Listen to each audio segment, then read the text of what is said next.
Lie back. Let your breathing slow. Tonight I'll take you through a place both ordinary and dreadful. A place where stone walls promised shelter, but also took freedom. A place where women, poor and desperate, found themselves in Britain during the 19th century, the workhouse. It is not a story of grand battles or famous queens, but of worn shoes, thin porridge, and the quiet endurance of women whose lives became entangled with the rhythm of the poor law. Tonight, we will walk quietly through the corridors of the workhouse, and see why, for a woman, life inside often meant that survival itself came at a heavy price. Arrival at the gates. Imagine, for a moment, the grey morning of a town in industrial England. The year is somewhere in the middle of the 1800s, though the exact date hardly matters, for the scene repeated itself so often it may as well be timeless. A woman approaches the gates of the workhouse, clutching at the threadbare shawl that does little to fend off the damp. Her shoes, if she still has them, are worn until the soles flap loose. The cobbles beneath her feet are slick with soot and drizzle, and the mist carries with it the scent of coal smoke and the metallic tang of factory air. The workhouse stands at the edge of the town, deliberately removed, yet always looming, part prison, part refuge, and entirely dreaded. Its walls are tall and stern, constructed of stone darkened by weather and smoke. The iron gate is not inviting but functional, like a barrier that asks twice whether one truly wants to enter. Women rarely arrived at those gates willingly. To come here meant desperation had already worked its way into one's life, wages too meager to buy bread, husbands dead or vanished, children hungry and pale. The workhouse was not a choice. It was the last stop before starvation. She might have heard the gossip about the place. Everyone did. The workhouse was spoken of like a shadow that lingered at the edge of every poor household's firelight. Tales of families separated at the door, of gruel ladled with indifference, of endless labor for little reward. Yet here she was, standing before the gate, because the cold reality of hunger had a sharper edge than rumor. A porter, heavy in his coat, eyed her from a small lodge by the gate. His role was not one of kindness but of order. He asked questions bluntly, recorded names without warmth, and guided the new arrivals into the process of surrender. For entering the workhouse was indeed a kind of surrender, the giving up of one's independence, the laying down of freedom in exchange for survival. Once the gate creaked open, she would step into a world stripped of individuality. At once she would be subjected to the rules of the institution: cleanliness, separation, order, obedience. The first thing to go was the comfort of her own clothes. Those threadbare garments, poor as they were, had still been hers. Inside, she would be required to undress, to bathe in water that was often cold, and to exchange her clothes for the coarse uniform of the workhouse inmate. These garments were designed to be functional, not flattering, stiff wool, ill-fitting, drab colors that denied any expression of self. A woman might tie her shawl with care, but here, she was no longer a woman with dignity to preserve, she was a body to be clothed, a worker to be managed. Then came the separation. Families who arrived together were pulled apart with little ceremony. Husbands to the men's ward, wives to the women's, children to the nursery or schoolroom. Mothers begged, cried, clung to their little ones, but the rules were strict. Separation was the policy, intended to prevent the workhouse from being seen as anything but a last resort. The pain of those moments echoed through the walls, mothers trying to hold on to a wailing child as the matron pulled them away. For a woman, it was a tearing of the soul, as much as it was an administrative regulation. Once inside the women's ward, she would be shown her bed. Beds were lined in rows, narrow, sometimes shared. Privacy did not exist. The air was heavy with the scent of many bodies, washed in soap that never quite cut through the sweat and sickness. Coughs echoed in the night, and the thin blankets offered little defense against the drafts that slipped in through cracks in the windows. To lie down here was to know that one's poverty had been made visible and permanent. The routine began almost immediately. Workhouse life revolved around discipline and repetition. Bells rang, doors opened and closed at set hours, and meals were served on schedule, though no one looked forward to them. Breakfast might be bread and a thin porridge. Supper, often the same. Meat was rare, and when it appeared, it was boiled to grayness. The food filled the stomach but rarely nourished it. Women whispered about the taste of butter or a roast potato as though they were luxuries from another lifetime. To be a woman in this environment was not only to be poor but to be poor under a double weight, poverty and gender. Men in the workhouse often performed heavy labor, stone breaking, oakum picking, but they might retain some sense of masculine identity, however diminished. Women, meanwhile, were set to work in laundries, kitchens, or sewing rooms, tasks that blurred the line between domestic skill and institutional drudgery. The laundry was especially punishing. Steam and heat filled the air, water sloshed underfoot, and hands were rubbed raw from soap and scrubbing. A woman could spend 12 hours there, her back aching, her skin reddened, and still be told she was fortunate to have work at all. But even this was preferable to unemployment within the workhouse. For idleness was considered dangerous, a breeding ground for sin and rebellion. The very architecture of the place was designed to suppress idleness. Long corridors, high windows, the constant supervision of overseers, all served to remind the inmates that they were not guests but wards of a system that did not trust them. Women in particular were watched for signs of laziness or immorality.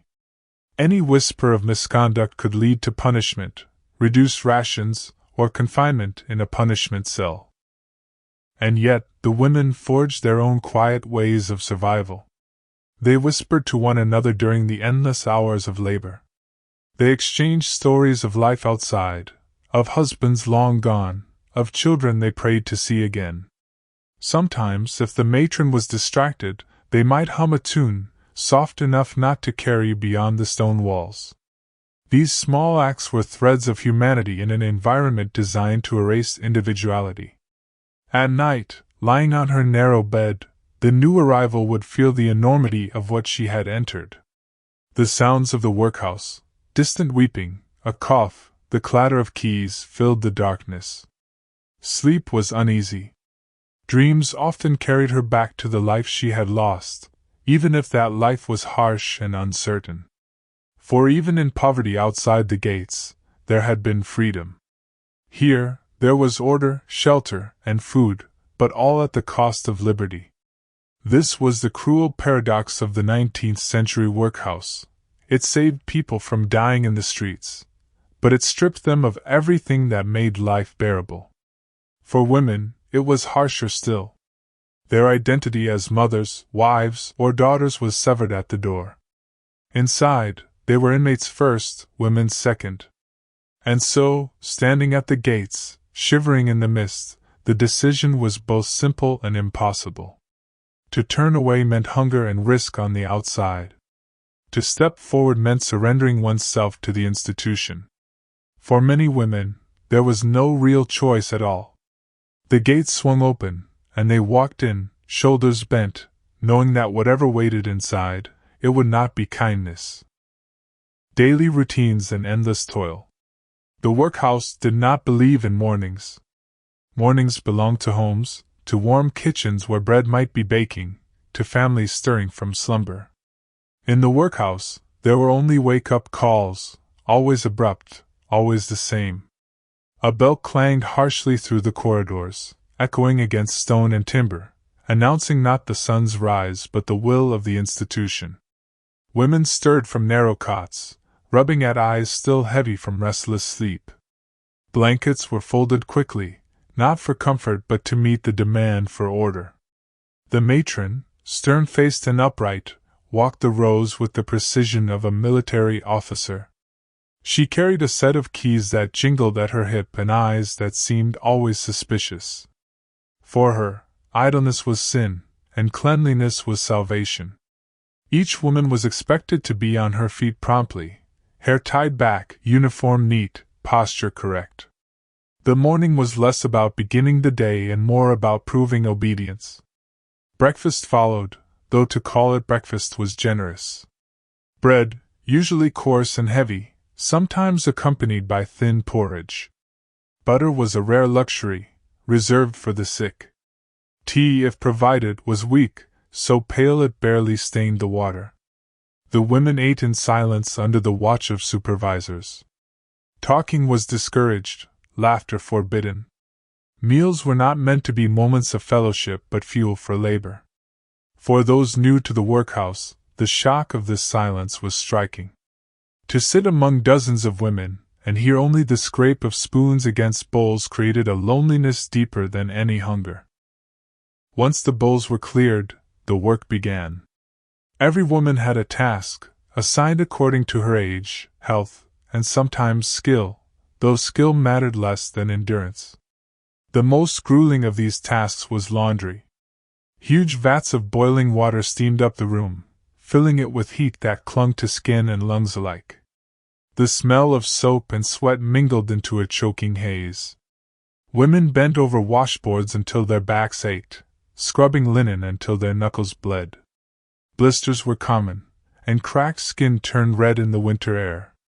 The rhythm of scrubbing was relentless, water sloshing in unison, as though the work itself had its own grim heartbeat. Another common duty was oakum picking. This involved unraveling old ropes into loose fibers, which were then reused for caulking ships. To outsiders it might sound trivial, but to those forced into it, it was torment. The ropes were stiff with tar, and prying them apart shredded the skin of fingers. Women sat for hours, bent over piles of rope, tar-black dust collecting under their nails and coating their clothes. The work was monotonous and painful, the kind of labor that seemed designed less for productivity than for breaking the spirit.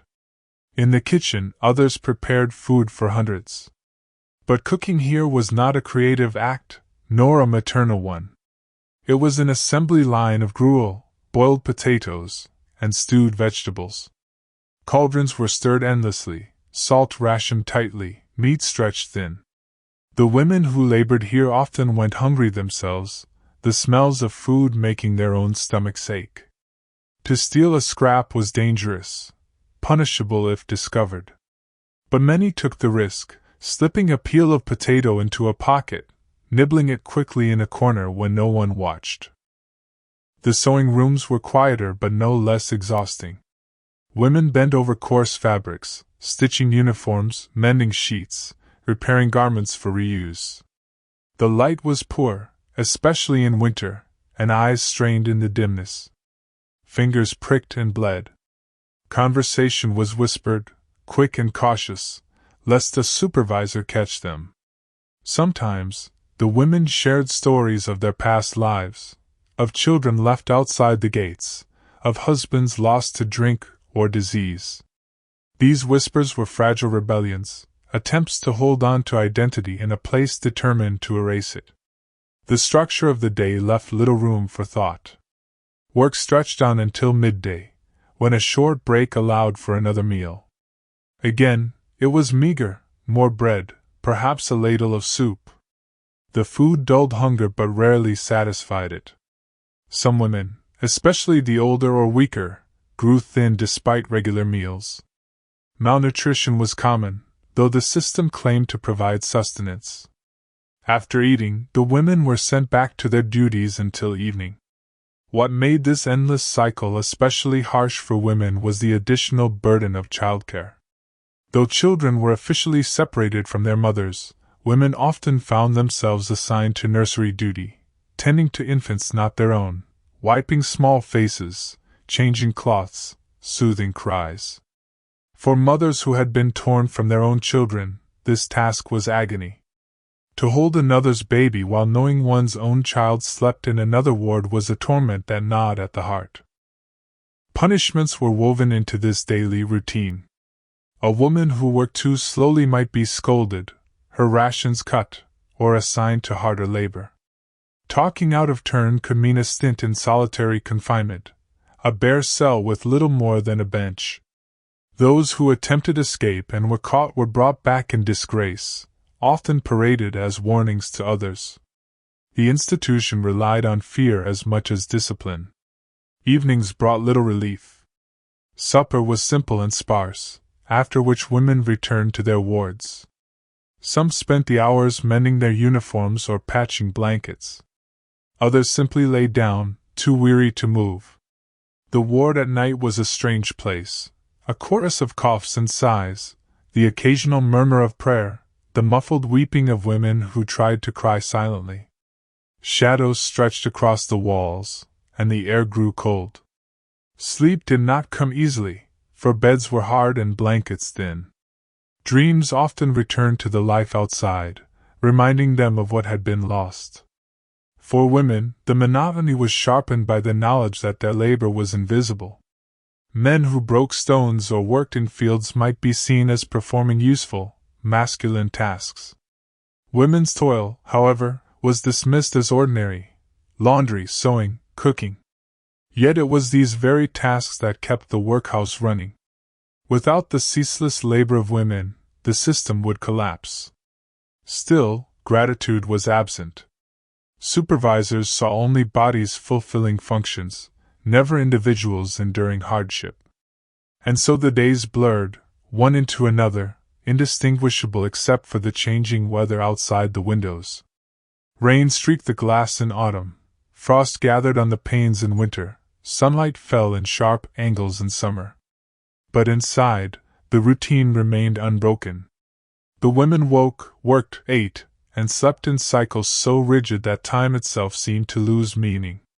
Weeks passed without change, months vanished into sameness. For those who stayed long enough, the workhouse routine became a second skin. Muscles hardened, hands grew calloused, expressions dulled. Yet under the surface, a quiet resistance lived on. Women exchanged scraps of kindness, a shared crust of bread, a whispered prayer, a touch on the shoulder when grief became too heavy. These gestures, small as they were, carried more sustenance than the food or rest provided by the institution. They were the threads that kept humanity alive within the machinery of the workhouse. In the end, the daily routine of the workhouse was not simply labor. It was the grinding down of identity, the reshaping of human lives into patterns of silence and submission. For women, it meant that every hour was a negotiation between survival and erasure. The day began with a bell, ended with exhaustion, and in between stretched the endless toil that left bodies weary and spirits bruised. And still, the bell rang again the next morning. The workhouse diet and the hunger that never left. If one were to measure life in the workhouse by anything other than the bell, it would be the meals. Not because they were nourishing or pleasurable, but because they marked the hours, a rhythm of hunger briefly eased and quickly returned. For the women who lived within those walls, food was both salvation and torment, enough to keep the body alive, never enough to silence the gnawing ache in the belly. The official justification was simple. The workhouse was not meant to be comfortable, it was meant to be deterrent. To provide the poor with a table richer than the one they might find outside was, in the eyes of officials, to encourage dependency. And so the meals were calculated to be plain, monotonous, and just shy of satisfying. Less eligibility, they called it. The idea that life in the workhouse must always be less desirable than the poorest existence outside its gates. The poor laws enshrined this philosophy into law, and women bore it daily at the mealtime bench. Breakfast was most often bread. Heavy loaves of brown bread, sliced without ceremony, distributed in silence. Sometimes there was porridge, but it was thin, little more than oats floating in warm water, salted but rarely sweetened. On occasion, milk was added, though never enough to give richness. Butter, eggs, or anything resembling comfort food was absent. Women chewed slowly, stretching each bite, trying to trick the body into thinking it had eaten more. Dinner was the main meal, served in the middle of the day.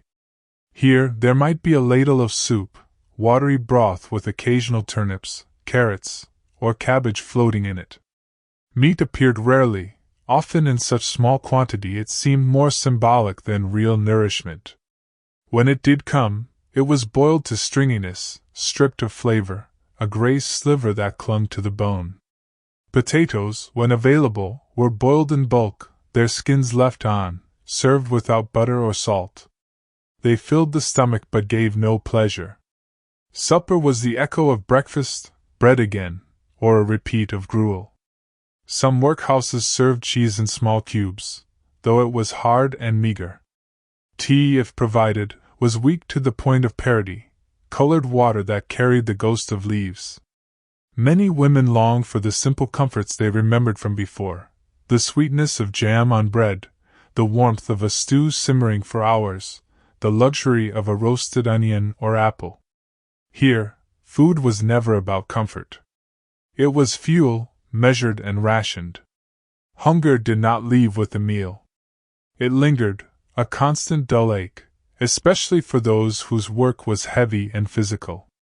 Women in the laundry, sweating over vats of steaming water, burned through calories quickly. Yet their rations remained the same as those given to women assigned to lighter tasks. The imbalance bred exhaustion. A woman might stagger from the laundry to the dining hall, only to find her bowl filled with broth so weak it seemed to mock her effort. Malnutrition revealed itself slowly but unmistakably. Skin grew pale and papery, hair thinned, gums bled, and teeth loosened. Children born within or raised on such rations often showed signs of rickets, their bones bent by lack of vitamin D. Women in their childbearing years found themselves weakened, their bodies unable to recover from pregnancy or childbirth. Illness thrived in such conditions, for hunger weakened resistance. Coughs lingered, fevers burned hotter, wounds healed slower. For some, the food became more than a physical deprivation. It was a psychological torment. To eat without joy, to chew without flavor, to swallow without satisfaction, it eroded the spirit.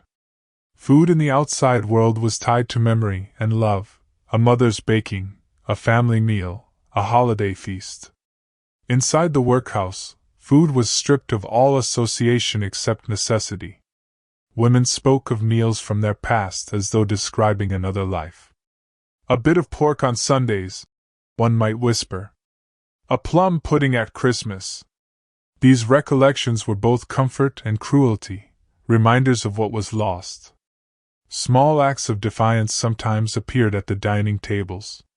Women might trade pieces of bread, share an extra spoonful with a neighbor, or hide away a crust for later. Some attempted to smuggle in food from the outside world, though this was rare and risky. A potato slipped into a pocket by a sympathetic relative during visiting hours, a heel of cheese wrapped in cloth. Such contraband could mean punishment if discovered. Yet the taste of something forbidden, something flavorful, was often worth the danger. The monotony of the diet was itself a form of punishment. To eat the same bread, the same broth, the same gruel day after day dulled the senses. The tongue longed for variety, for spice, for sweetness, for anything beyond the bland. On rare occasions, when workhouse governors made allowances for holidays, a small indulgence might be offered. A thicker soup, a bit of pudding, an extra potato. These moments were remembered and retold for months afterward, small sparks of humanity in the gray monotony. But the philosophy of less eligibility always loomed. Officials reminded the poor that their food was charity, not entitlement. Complaints were dismissed as ingratitude. Women who voiced dissatisfaction risked reprimand or punishment. To hunger was natural, to desire more was greed. This was the message, repeated silently in every bowl of watery porridge. Evenings were the hardest. As the body slowed, the hunger grew sharper. Women lay in their beds, stomachs hollow, listening to the groans of others trying to sleep on an empty belly. Dreams often centered on food.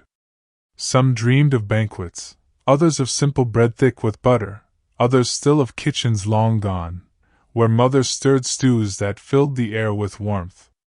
To wake from such dreams to the cold stone walls and the reality of the workhouse was its own cruelty. And yet, despite the hunger, survival persisted.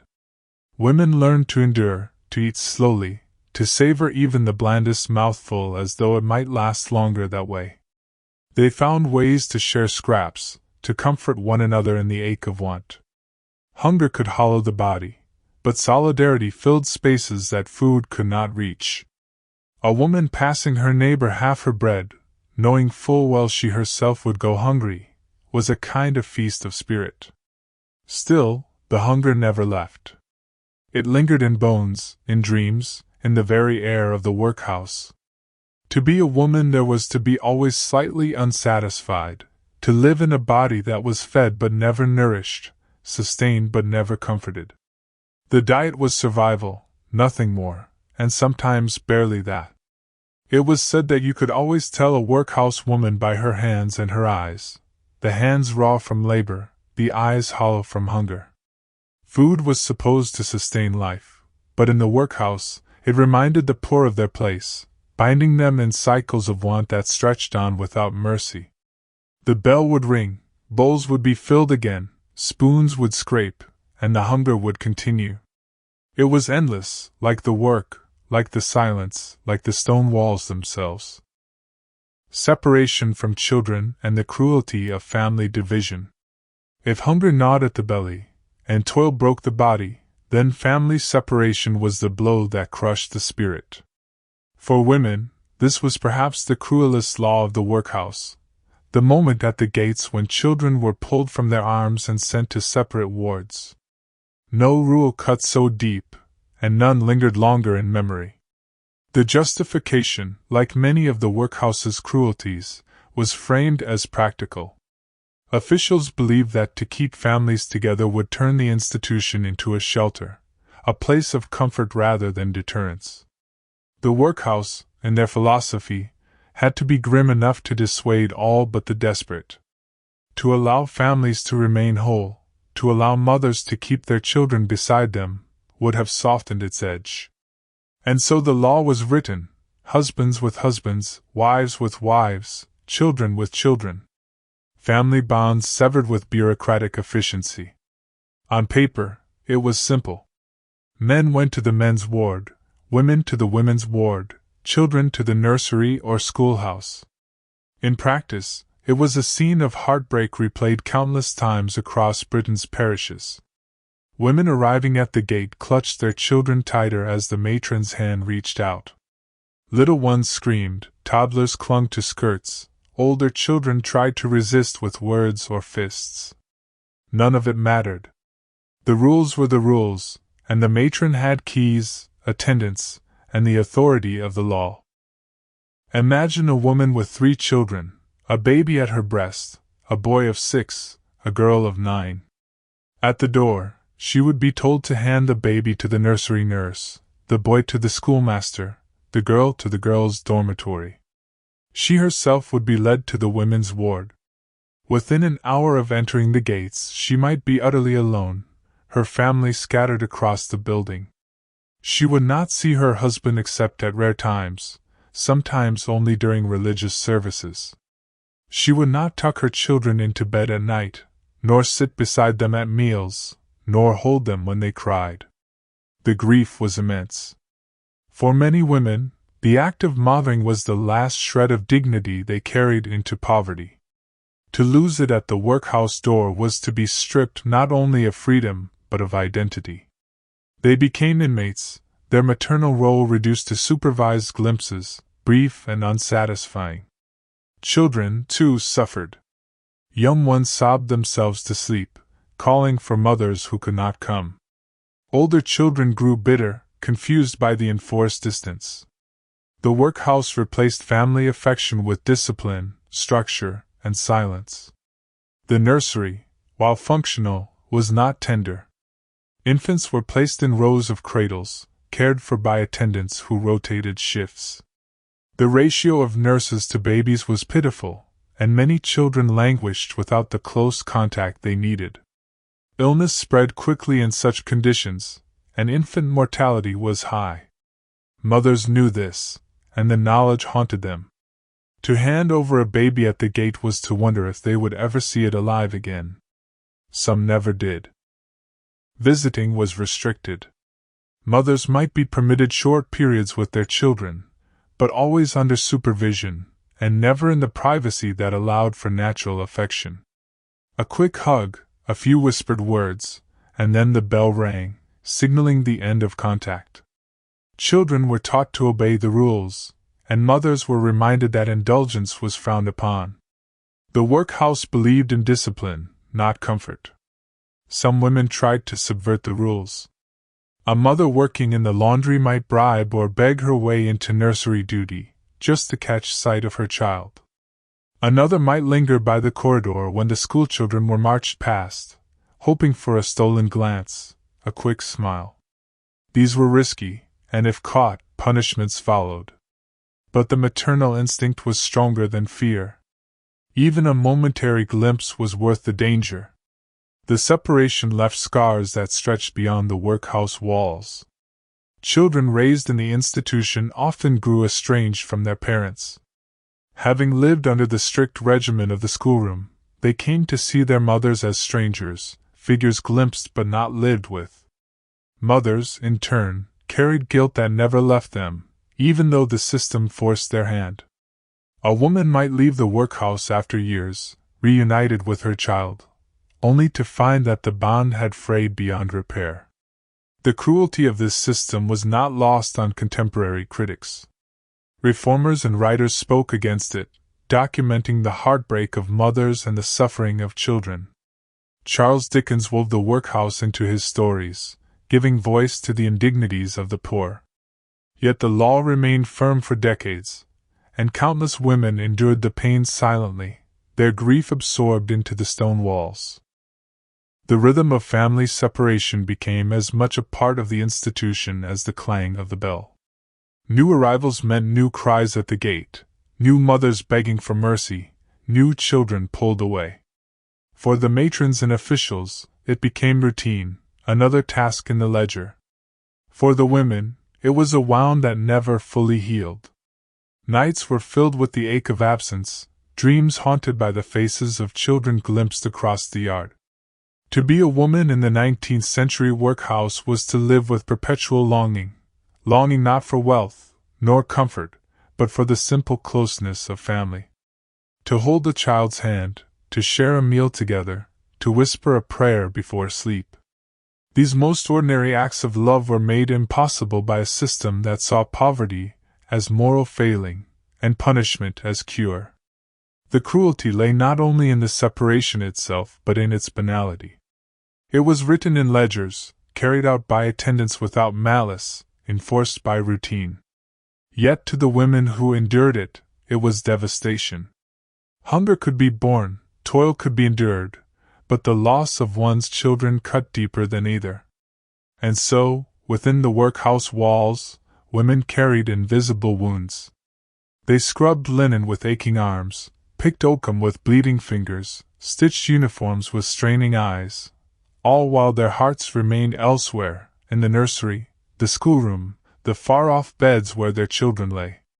At night, when the ward grew quiet, some whispered their children's names into the darkness, as if the sound might travel through stone and reach them. Others prayed, clutching their coarse blankets, asking for protection over little bodies they could not cradle. These small acts of remembrance were all that remained of motherhood within the workhouse, words in the dark, dreams that dissolved at dawn. To walk into a workhouse as a mother was to lose one's children without death, to grieve without mourning, to love across locked doors. It was a cruelty so ordinary it became invisible to those who enforced it, but to the women who lived it, it was the harshest torment of all. The workhouse uniform and the stripping away of identity. For most women entering the workhouse, the first humiliation was not the labor, nor even the hunger.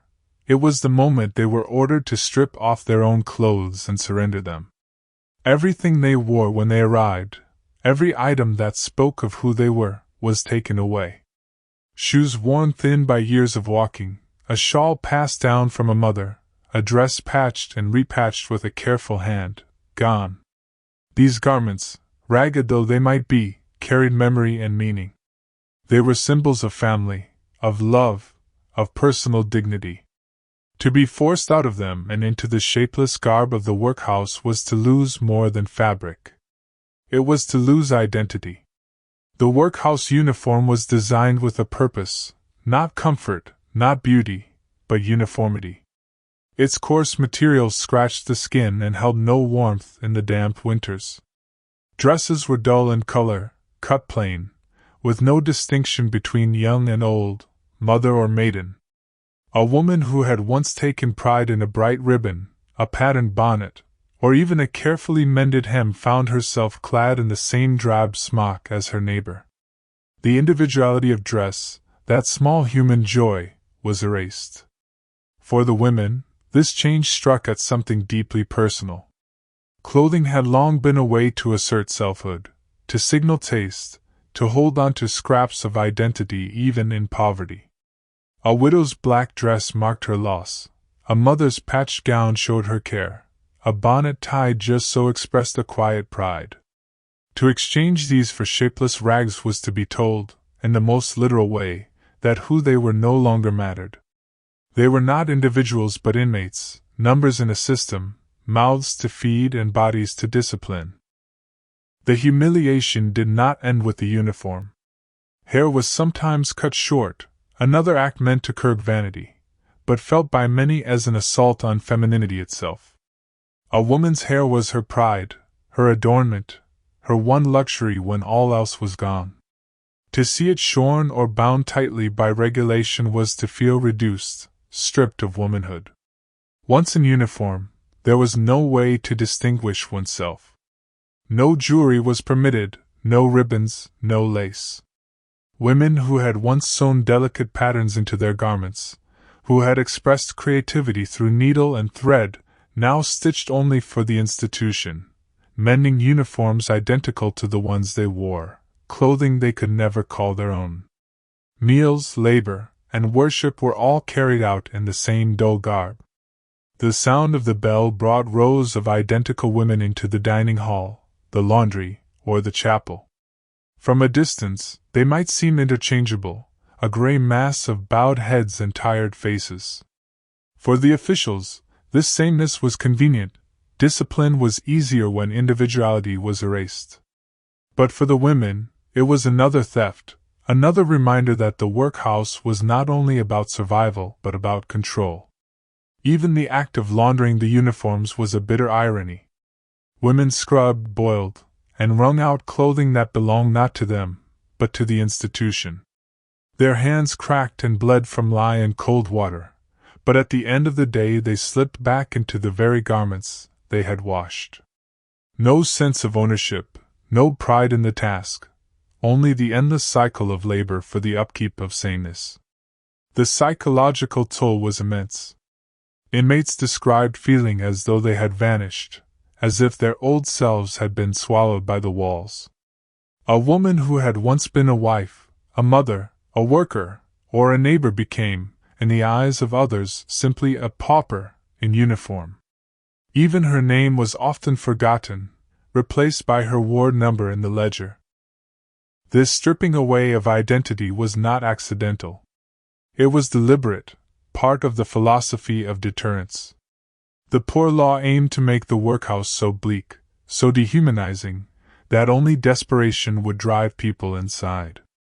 To strip women of clothing, hair, and individuality was to remind them daily, you are not here to live, but to be punished for poverty. There were quiet acts of rebellion. Some women, when they could, sewed tiny, hidden stitches of color into their uniforms, a secret rebellion of thread. Others tried to exchange glances or whispers of individuality through the way they walked, the way they carried themselves. These were small acts, almost invisible, but they mattered. They were ways of saying, I am still me, even in this gray smock. For younger women, especially, the uniform carried another sting. It erased not only individuality but desirability. In a society where a woman's chance at survival often depended on marriage or service, the uniform marked her as undesirable, as a pauper. Few men sought wives among the uniformed poor. Few households sought servants who bore the stigma of the workhouse. To be seen in the gray dress was to be marked, branded in the eyes of society. At night, when women lay in the ward, they sometimes dreamed of their old clothes, of the bright shawls or bonnets they once wore. They dreamed of stepping out into the street in garments of their own choosing, of being recognized by neighbors not as paupers but as women again. Waking to the scratch of coarse fabric against their skin was a fresh reminder each morning that those dreams belonged to another life. Even upon leaving the workhouse, the mark of the uniform lingered. Clothing stored upon entry was sometimes returned in worse condition, or stolen, or replaced with cast-offs. Women who left often stepped back into the world still clad in institutional rags, carrying with them the visible sign of their suffering. The uniform's shadow followed them, making reintegration into society harder still. And so, for women, the uniform was not merely clothing. It was a symbol of loss, of identity, of dignity, of belonging. It told them daily that they were no longer themselves, but faceless, nameless inmates in a system that valued conformity over humanity. It stripped them bare not only of fabric, but of the right to be recognized as someone unique, someone with a life beyond poverty. The cruelty of the workhouse uniform was subtle compared to hunger or separation from children, but it was no less corrosive. Day by day, it wore down the spirit, erasing the small joys and comforts of individuality. And for women who had already lost so much, it was one more reminder that the workhouse was not simply a place of survival, but a place designed to break the human soul. Punishments, rules, and the constant fear of discipline. Life inside the workhouse was governed by rules so rigid that they shaped every movement, every breath, every thought. For women, the rules were inescapable, omnipresent, and often arbitrary. They were written not merely to organize life, but to instill a sense of constant surveillance and control. Every step was monitored, every glance noted, every misstep punished. The workhouse operated on the principle that poverty was moral failure. Those who had fallen into destitution were thought to have sinned in some way: laziness, vice, improvidence. Punishment was not merely corrective, it was moral instruction, meant to remind women that their suffering was deserved. The rules were detailed, precise, and frequently punitive. Waking at the bell was mandatory. Any delay could lead to reprimand, sometimes verbal, sometimes more severe. Uniforms had to be worn correctly, skirts and aprons folded and arranged according to exact standards. Hair had to be neat, hands clean, posture correct. A slip, an untied shoelace, a crooked apron, a strand of hair loose, might seem minor to an outsider, but in the workhouse it could invite scolding or even physical punishment. The work assigned was bound by strict timetables. Laundry had to be completed within the set hours, sewing done to specification. Mistakes were noticed. A misstitched seam, a piece of laundry left damp, a dish poorly scraped, all could draw the matron's attention. Punishment might involve extra labor, withdrawal of privileges, or confinement to a small cell. Cells were bleak, often little more than a stone bench in a cold room. Solitary confinement was particularly cruel for women, who were accustomed to the comfort of communal presence and conversation, however faint. To be isolated was to face both physical discomfort and psychological torment. Hours stretched endlessly in darkness, the mind wandering to fears of disease, hunger, and the welfare of separated children. Corporal punishment, while less common than verbal reprimand, was still a threat. Striking was rare in official terms but not unheard of.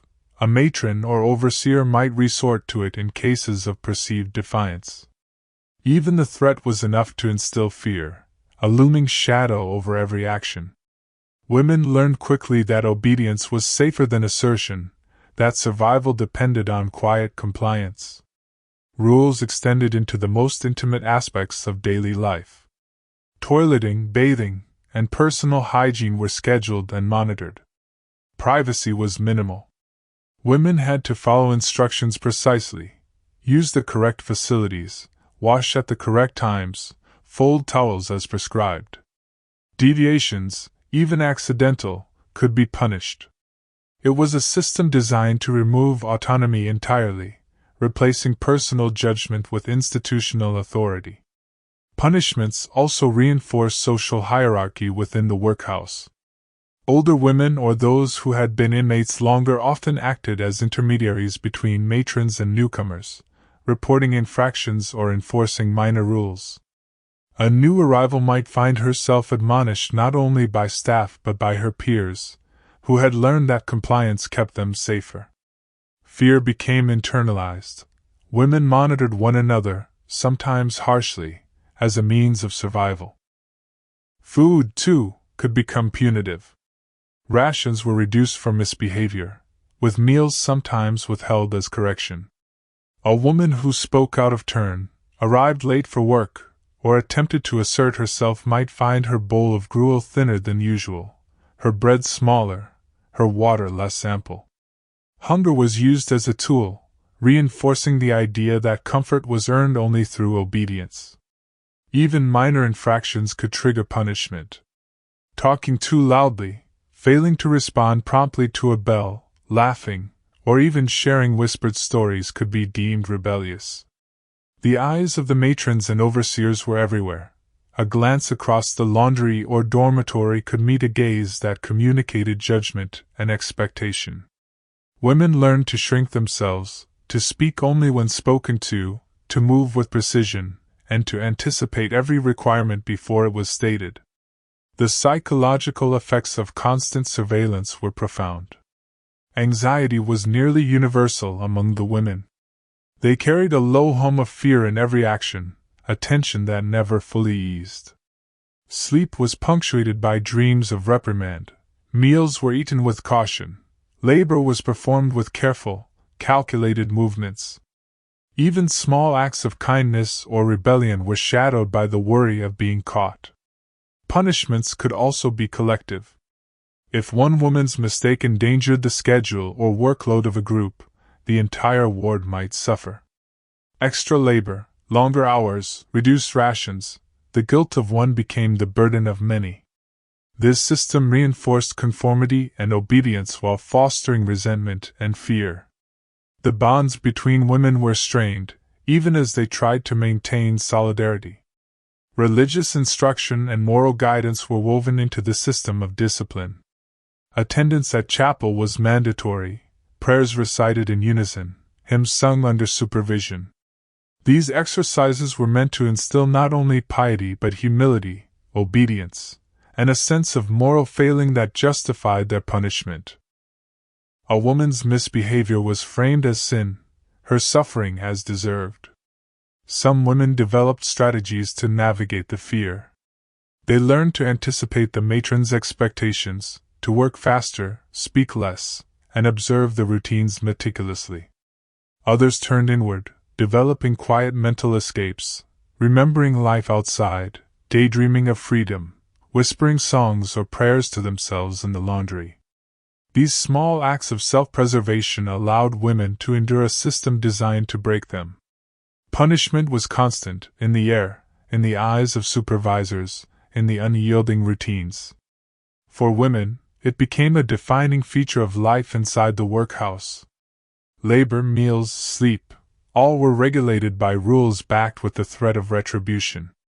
To live was to obey, and to survive was to learn the endless calculus of compliance. Yet even under relentless fear, acts of humanity persisted.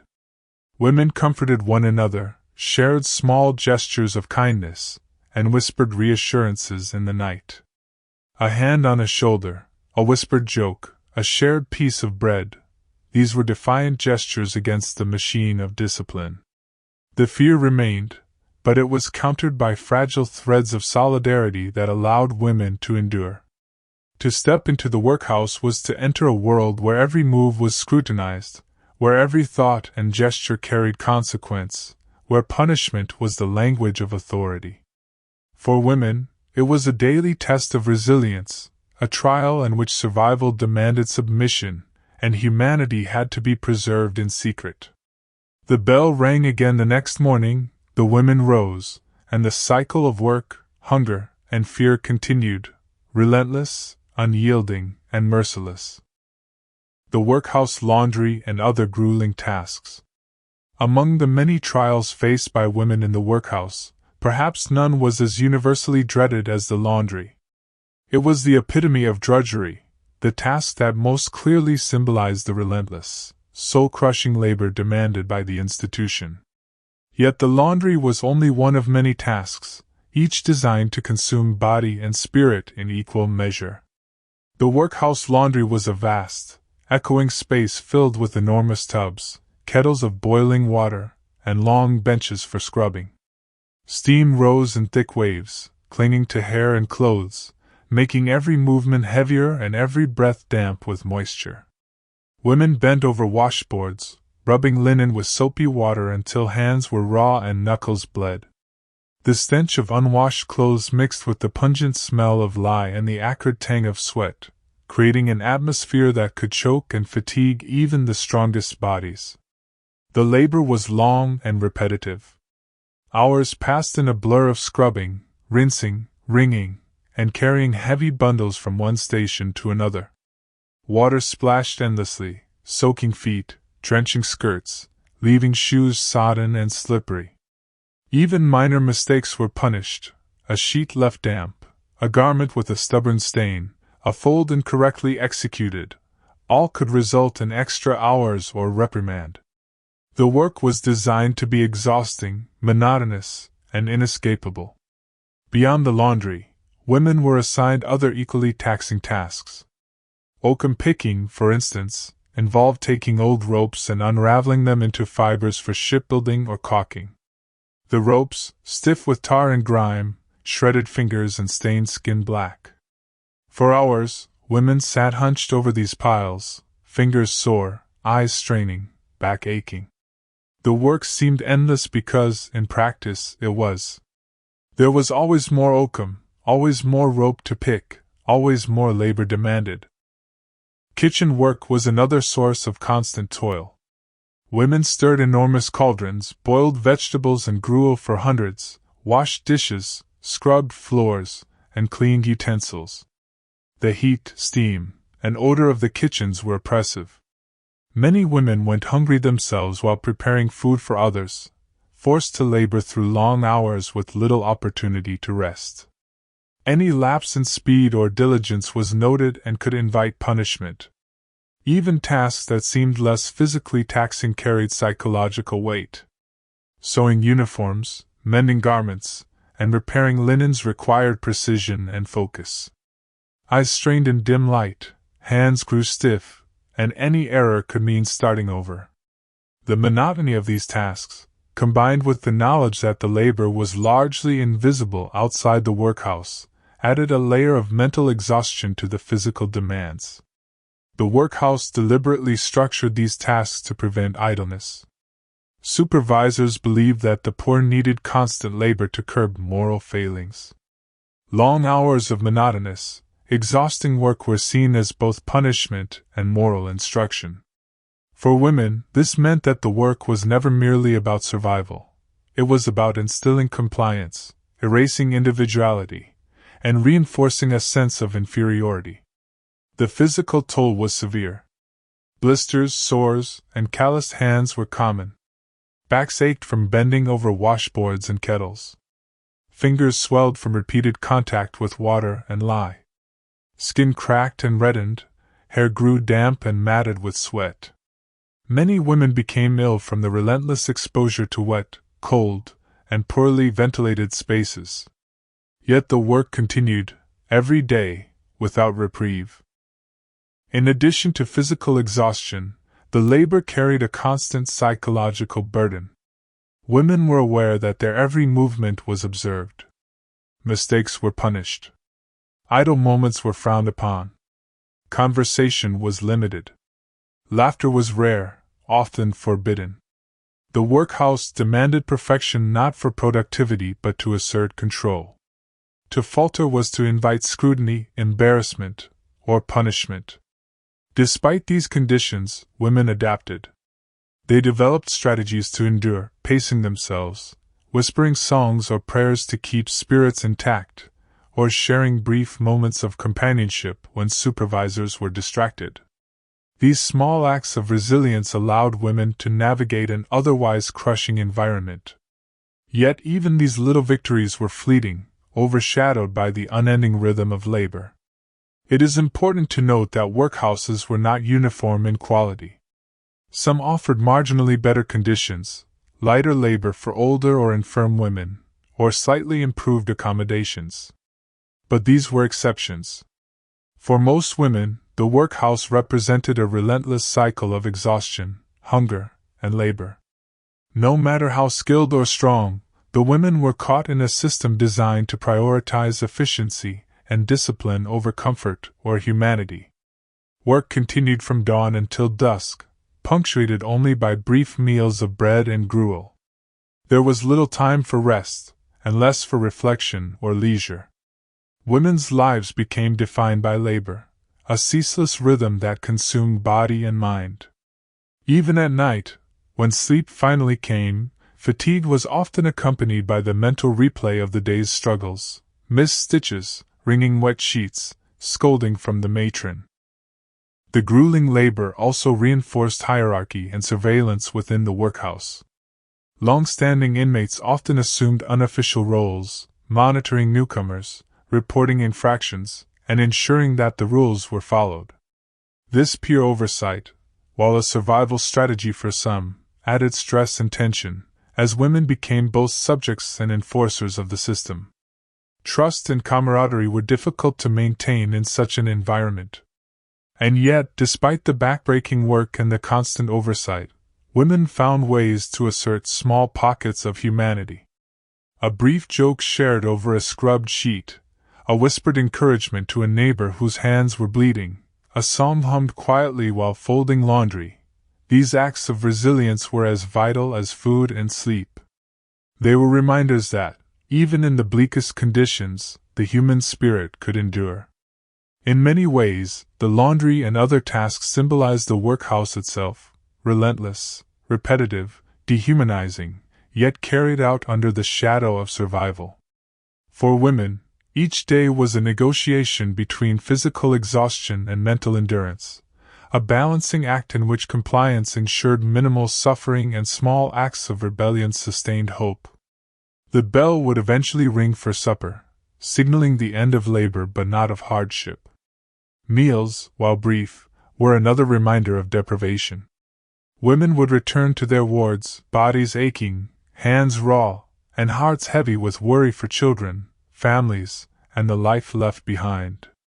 Even sleep offered little relief, as dreams were haunted by the day's labor and the uncertainty of tomorrow. And yet, as exhausting as the tasks were, they also provided a strange continuity. The rhythm of labor, shared with dozens of other women, created a bond, a silent acknowledgement of shared suffering and resilience. In the laundry, in the kitchen, in the sewing rooms, women endured together, finding moments of strength in the most unlikely of places. The workhouse labor was grueling, dehumanizing, and relentless, yet it also revealed the quiet endurance of women who refused to be completely broken. Day after day, task after task, they survived, their bodies battered, their spirits tested, but their will, remarkably, often intact. The mental toll and daily survival strategies. The workhouse was not merely a place of hunger and labor. Its greatest cruelty often lay in the quiet erosion of the mind.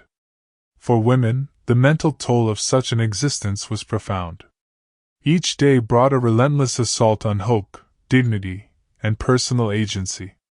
Fatigue and hunger were easier to endure than the constant anxiety, despair, and helplessness that shadowed every moment. From the moment a woman crossed the threshold, she was taught that her thoughts, desires, and emotions were irrelevant. Obedience was paramount. Rules governed every movement: when to rise, when to eat, when to work, when to sleep. Even minor lapses were punished, reinforcing the notion that autonomy was dangerous.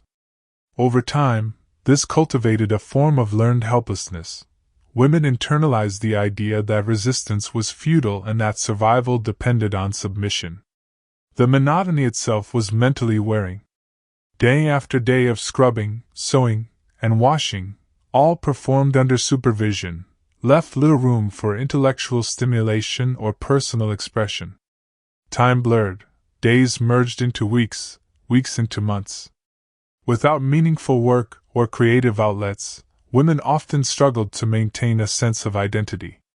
The mind, starved of novelty and autonomy, became a fertile ground for anxiety and depression. The separation from children added another layer of psychological strain. Mothers worried constantly about the well-being of infants and older children in the nursery or schoolroom. Every cough, every cry, every delay in the timetable sparked fear. Letters were rarely allowed, visits strictly controlled, and even the memory of a child could become a source of acute pain. For many, the longing for family remained a shadow over all other concerns, infiltrating thoughts and dreams. Isolation within the workhouse compounded these pressures.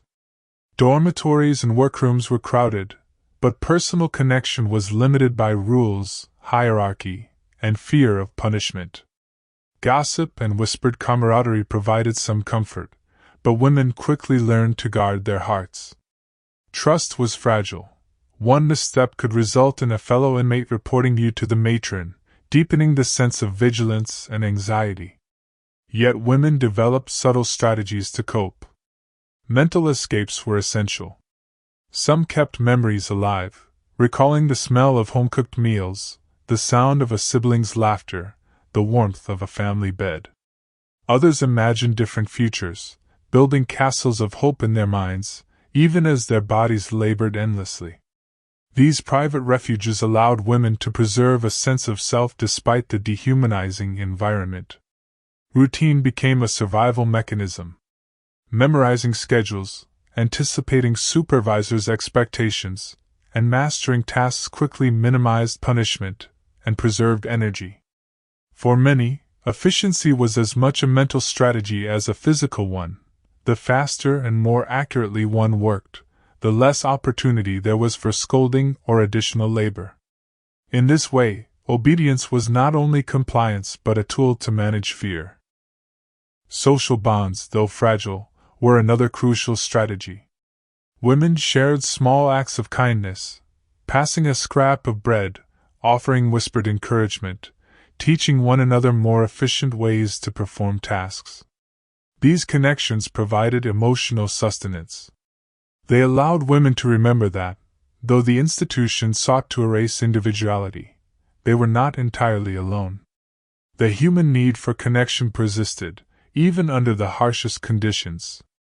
Some women developed rituals to maintain a sense of control. A brief stretch before labor, a psalm hummed quietly while folding linen, or a discreetly folded piece of ribbon sewn into a uniform became symbols of personal agency. These acts were small but psychologically significant, signaling that, despite all the rules, some measure of self remained intact. Religion and prayer were also used as coping mechanisms. For some, mandatory chapel attendance became a source of private reflection rather than mere obedience.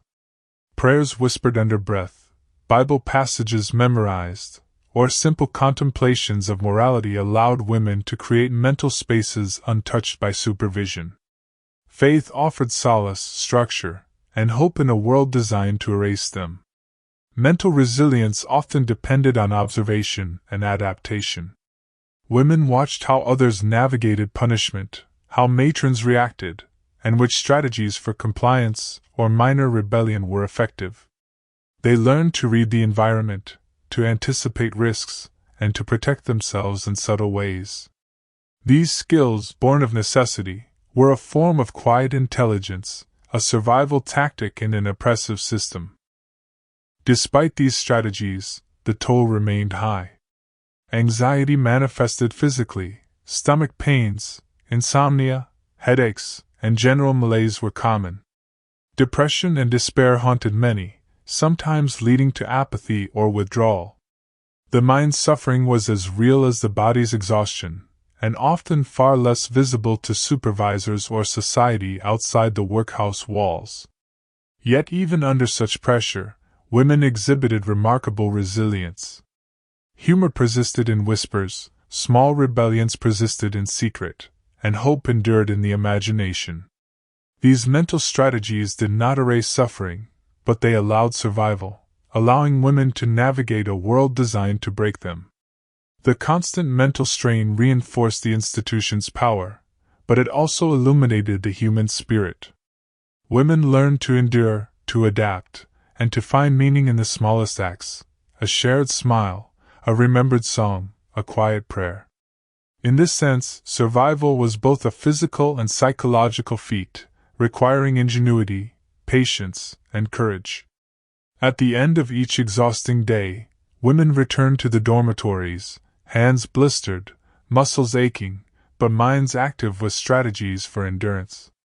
They whispered to one another, remembered their children, rehearsed tomorrow's routine, and clung to the fragile hope that life could be different beyond the stone walls. The workhouse demanded obedience, labor, and endurance, but women's minds proved surprisingly resilient. Even in the face of hunger, punishment, and relentless monotony, they found ways to maintain dignity, preserve hope, and navigate the mental challenges imposed upon them. Survival required more than physical strength. It demanded constant vigilance, adaptation, and emotional endurance. The bell would ring the next morning, the laundry and scrubbing awaited, and the cycle of fear, labor, and subtle resistance continued, a relentless test of mind and body alike. Health, disease, and the constant threat of illness. If hunger, labor, and fear wore down the body and mind, disease was the invisible force that completed the workhouse's relentless assault. Women in the 19th century workhouse faced an environment where illness was inevitable, where poor nutrition, cramped quarters, and constant labor created the perfect storm for physical decline. Sanitation was minimal. Dormitories were overcrowded, often housing dozens of women in a single room. Floors were damp, bedding sparse, and ventilation poor. Windows were small or absent in some areas, leaving cold air and dampness to linger. Such conditions encouraged the spread of respiratory illnesses, such as tuberculosis, bronchitis, and pneumonia, which could quickly overwhelm weakened bodies. Communicable diseases spread with terrifying ease. Whooping cough, measles, scarlet fever, and influenza were common, and children were particularly vulnerable. Women caring for infants or working in the nursery were exposed daily, increasing the likelihood of infection. Even minor illnesses could become serious in the workhouse, where medical care was rudimentary and staff overworked. Nutrition, already minimal, compounded the problem. The thin broth, meager bread, and rare meat meant that women's immune systems were weakened. Malnutrition led to anemia, rickets in children, and general physical frailty. Injuries, such as cuts from laundry work or burns in the kitchen, healed slowly, leaving women at risk of infection. Small wounds, untreated properly, could become dangerous. Childbirth was particularly perilous. Pregnant women in the workhouse were often isolated from the main wards and received only basic care. Nutrition, rest, and hygiene were limited, increasing risks of complications. Infant mortality within the workhouse was high. Many children never survived the harsh conditions. Mothers lived with constant fear of losing their babies, and those who did survive often bore the marks of malnourishment and exhaustion. Diseases of the skin and hair were common due to close quarters and poor washing facilities. Lice, scabies, and other infestations spread rapidly, causing itching, irritation, and secondary infections. Bathing was infrequent and strictly regulated, so women often lived with discomfort for weeks at a time. Clothing, already coarse and itchy, could worsen the irritation, scratching raw skin and compounding misery. Medical care was limited and often punitive in nature. Women were not treated with empathy but as problems to be managed. Doctors visited infrequently and nurses were overworked. Remedies were basic: herbal concoctions, boiled water, and sometimes harsh treatments like bleeding or purgatives. Illness could be met with suspicion. Complaints were sometimes interpreted as laziness or malingering rather than genuine suffering. Mental health and physical health were intertwined. Anxiety, depression, and chronic stress weakened immunity, making women more susceptible to illness. Sleep deprivation, constant fear of punishment, and malnutrition created a vicious cycle: weak body, weak mind, more prone to disease, more exhausted, more fearful. Few interventions addressed this. The system was designed to manage bodies, not nurture them. Communal areas such as the laundry, kitchen, and chapel served as breeding grounds for infection. One woman's illness could quickly affect dozens. Feverish children coughed and cried in close quarters, their mothers struggling to care for them while managing their own ailments. Epidemics were devastating, sometimes killing many at once. The workhouse, intended to provide minimal sustenance, became a vector for illness. Some women developed survival strategies to protect their health. They learned to avoid the most crowded areas during outbreaks, to wash hands as frequently as permitted, and to keep personal clothing as clean as possible. Others used herbal remedies smuggled or grown in small quantities, attempting to prevent or ease minor illnesses. These acts were subtle, personal, and often risky if discovered. Rest was another challenge. Dormitories were noisy, crowded, and uncomfortable. Cold, damp bedding and long nights of fatigue made recuperation difficult. Women suffering from illness had little opportunity for proper recovery. Those unable to perform labor due to sickness were often punished or placed in isolation, reinforcing the cruel message that health was secondary to obedience. Despite these hardships, some women survived illness through resilience, mutual support, and sheer fortitude. Experienced inmates guided younger women on how to conserve energy, avoid exposure, and care for themselves and children within the harsh confines of the institution. These shared strategies were vital for survival, creating a small network of protection and knowledge. Yet the overall picture was bleak. Disease was relentless, and medical care was minimal. Women were trapped in conditions that weakened bodies, challenged minds, and punished vulnerability. To fall ill was not only painful but dangerous, a potential sentence to isolation, reduced rations, or even death. Illness was both an inevitable consequence of life in the workhouse and a tool by which the system further asserted control. The bell would ring, signaling the continuation of routine: laundry to scrub, meals to prepare, beds to make, children to care for. Illness, exhaustion, and vulnerability were carried along with each task. For women in the workhouse, survival depended not only on obedience and labor but on the constant negotiation of frailty, sickness, and the ever-present threat of contagion. Health in the workhouse was never a right. It was a precarious privilege, fleeting and fragile, contingent on endurance, compliance, and a measure of luck. Women existed in a delicate balance, where a single cough or fever could tip the scales toward catastrophe. And yet, despite the omnipresent threat of disease, many endured, a testament to resilience in the face of unrelenting adversity.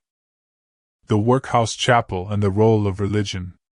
Among the bleak routines of workhouse life, religion held a unique, complex place. For officials and reformers, the chapel was a tool of moral instruction, a means of controlling the poor. For the women themselves, it was both a burden and, at times, a refuge. Attendance was mandatory, and the religious rituals within the chapel walls reflected the dual purposes of discipline and spiritual oversight. The workhouse chapel was typically a sparse, austere room, with rows of benches arranged in regimented order. The walls were plain, sometimes adorned with a single cross or a moralizing inscription. Light filtered through high windows, creating a solemn, almost oppressive atmosphere. Women were seated by age and rank, newcomers at the back, older or more trusted inmates toward the front. The seating itself reinforced hierarchy and obedience. Attendance at chapel was not optional. Bells signaled the start of service, and women were expected to move promptly, in silence, from their work areas to the chapel. Any delay, misstep, or whispered comment was noted and could invite reprimand. The act of attending was as much about submission to authority as it was about spiritual reflection. The services themselves combined religious instruction with moral lessons. Hymns were sung in unison, prayers recited, and sermons delivered by ministers who emphasized obedience, humility, and the moral consequences of poverty. Officials believed that spiritual discipline would reinforce behavioral discipline. Women would internalize lessons about virtue, sin, and the rewards of conformity.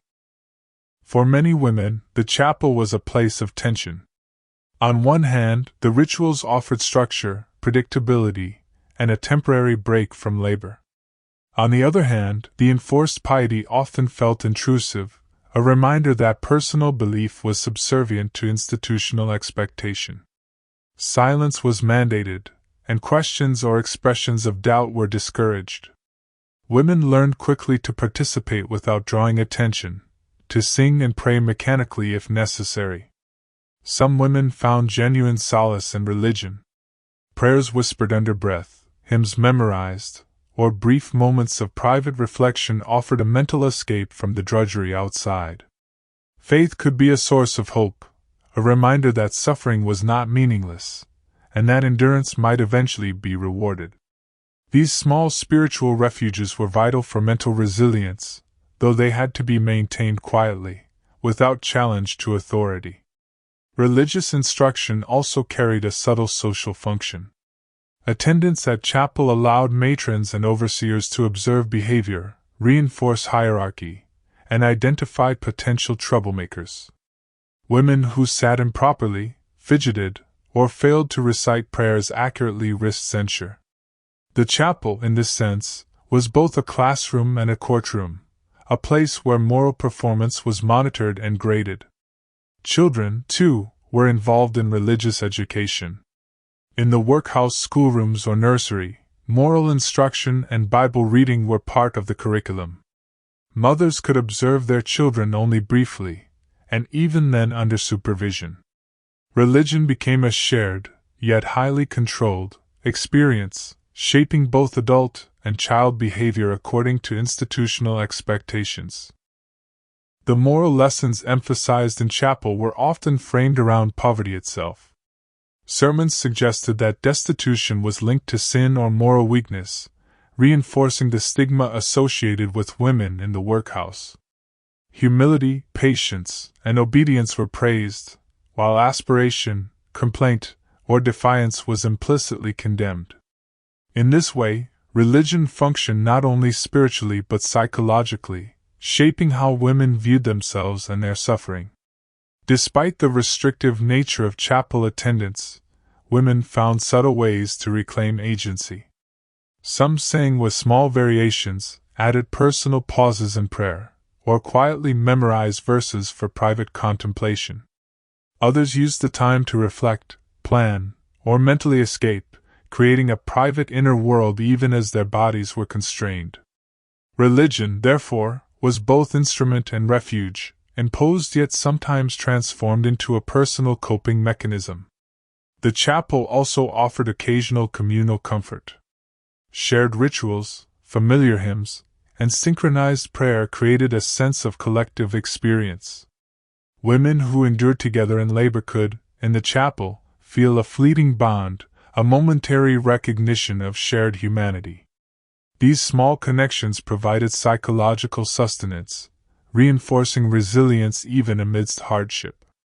However, the omnipresent supervision ensured that this communal solace was never entirely free. Every gesture, every glance, every whispered word was subject to oversight. The chapel, like every other aspect of workhouse life, reinforced the message: autonomy and individuality were secondary to compliance and order. Women learned to participate fully while remaining invisible, to perform devotion without drawing notice. In many ways, the workhouse chapel symbolized the broader paradox of institutional religion. A place designed for moral instruction and control could, if approached quietly and creatively, offer private comfort and resilience. Women navigated these contradictions daily, balancing obedience with inner reflection, conformity with subtle personal expression. Religious observance also intersected with punishment. Failure to attend chapel, incorrect behavior during services, or perceived irreverence could result in reprimand, extra labor, or isolation. Compliance with religious routines became an additional metric of obedience, further embedding the workhouse's disciplinary structure into every aspect of daily life. In the end, the chapel was more than a room for worship. It was a microcosm of the workhouse itself, structured, controlled, and surveilled, yet containing spaces for quiet resistance and private endurance. Women learned to navigate this space, using faith, reflection, and ritual to preserve fragments of identity and hope.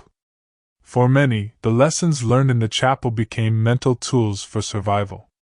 The discipline it instilled, when combined with resilience and subtle acts of agency, helped women endure the ceaseless grind of labor, hunger, and surveillance.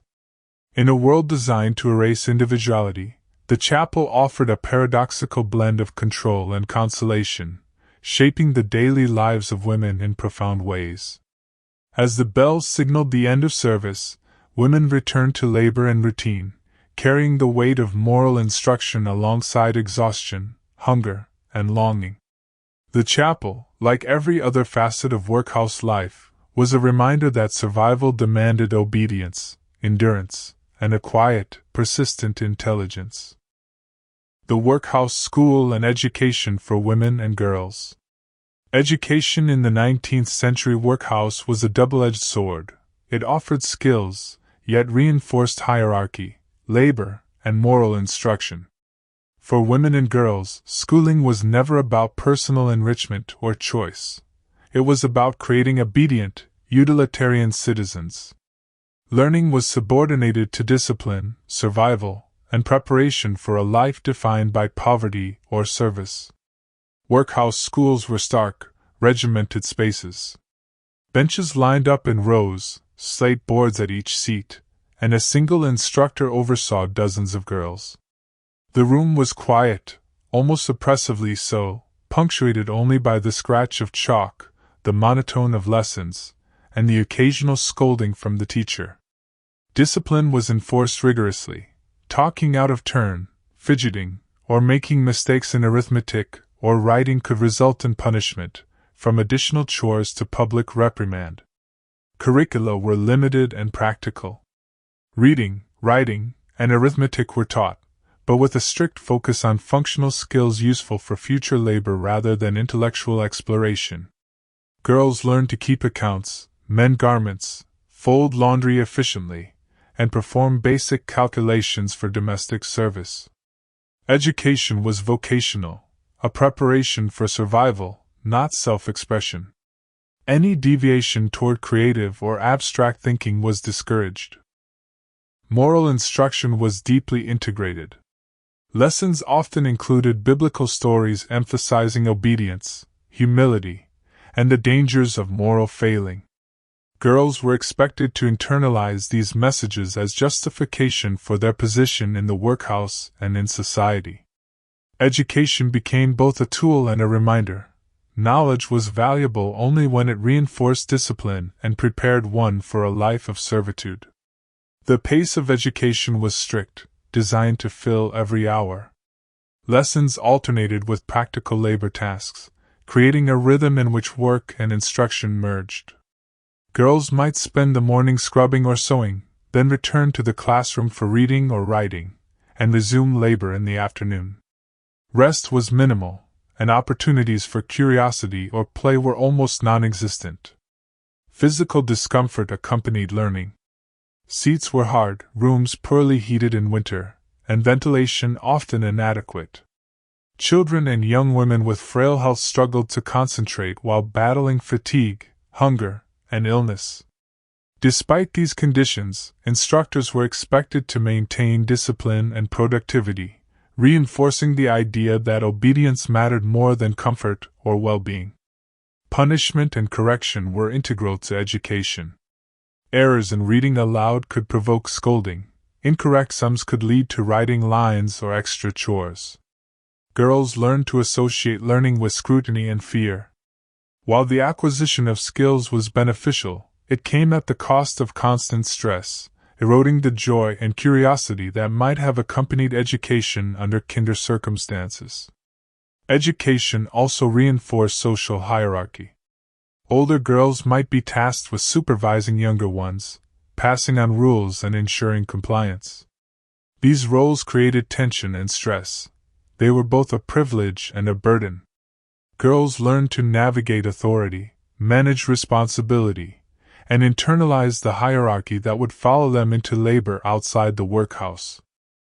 Despite limitations, some girls and women used schooling to carve small spaces of autonomy. Memorizing passages of poetry, practicing handwriting in secret, or reading extra texts when possible allowed moments of personal enrichment. These acts were subtle, private, and sometimes risky, but they offered a psychological refuge from the rigid structures of workhouse life. Knowledge, even when constrained, became a tool of survival and quiet resistance. The workhouse school also reinforced gender expectations.